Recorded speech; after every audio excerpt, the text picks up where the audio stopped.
Okay, I just want to take a minute and review a game I fucking loved growing up. It's UN Squadron for the Super Nintendo. Now this game is funner than shit, but to see the ending, you are probably going to need a Game Genie. Yeah, all the footage I shot for this was with a Game Genie. Now, if you got good enough to beat the goddamn thing without a Game Genie, well then bully bullfuck hooray for you. I never actually got that good, but you know what? This is still a great fucking game. Okay, so in UN Squadron, or Area 88, it's based on a manga series by the same name. Why they just didn't keep calling it Area 88, I'll never fucking know. Well, it's a side-scrolling shooter in the style of R-Type and Gradius 3. But at least in my opinion, it's a lot funner because while it is hard, it's not harder than fucking shit. So you choose one of three pilots named Shin, which I always thought was a chick, but apparently I was wrong, Mickey and Greg. I always picked Greg because he got out of critical danger the quickest. The story in this game is that your merc set out to destroy the terrorist organization known as Project 4. Okay, I know I'm kinda fucking nitpicking here, but how in the hell does a terrorist organization get an army and an air force larger than any in the known world and not one fucking government can do a damn thing about it? I don't know, maybe it's explained in the fucking comic books. Okay, remember a couple of reviews ago when I was talking about save games that I would rent from the video store after I got home from school on Friday? UN Squadron is definitely on the list. Even though I have never once beat this fair and square, and fucking I'm probably never going to be, it's still funner than hell. I rented the Game Genie to go along with it, and holy shit, I actually liked this game even more, even though I knew it was cheating. It's kind of in the same vein as Contra 3. Contra 3 was funner than shit, but with the Game Genie and the fact that I can actually beat the son of a bitch, it got even better. Like I said, you're probably going to need a Game Genie to see the end of it, unless you want to spend an ungodly amount of time playing it. Okay, let's start off with the good parts about this game. First off, the control. It's good as hell. It's responsive, and usually gives you enough to dodge the 4,000 projectiles coming at you. That's another thing I gotta wonder about this game.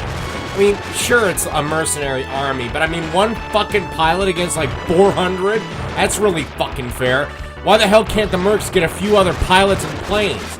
Hell, why can't the military help out? I don't know. The levels are colorful and great, it's fun. The only thing I will say about them is they're a tad short, and at times there can be so many enemies on the fucking screen that the game will actually slow down for a few minutes. But those are minor. The end bosses of this level are supersized versions of their real-life counterparts. Like, take the level 1 boss here. What, was the fucking tank driven by the Jolly Green Giant? It's 20 times bigger than your fucking plane! The weirdest one is this ceiling thing at the cave level. What the fuck is this? I mean, every fucking person that drives a boss vehicle in this game has got to be a goddamn giant. Jesus Christ, what the hell else followed Jack down the beanstalk? I mean, what, if they went out for beers with the rest of their buddies in the Section 4 Army, is this what they would hold in their hand? Was that a beer to them? When you beat a stage, you'll get a cool little cutscene with the hero spouting off lines that range from super cheesy to just downright creepy. Like what Greg says after the desert level.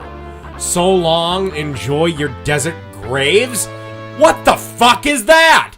And why does he have this big fucking smile on his face when he's saying it? What the fuck is wrong with him? Finally, after 9 stages of awesomeness, you're ready for your final battle with Project 4. After you blast your way through a shit ton of enemies, you'll fight what you think is your final battle, this weird big VTOL aircraft, which of course is a giant version. But you think you're done? You think you're done? Fuck you, you've just started your final battle. Now you gotta fight this big motherfucker. Just look at this pink piece of shit. And after you blast this thing straight back to hell, you'll get a finishing cutscene. where they fly off into the sunset, the end credits, and that's pretty much UN Squadron.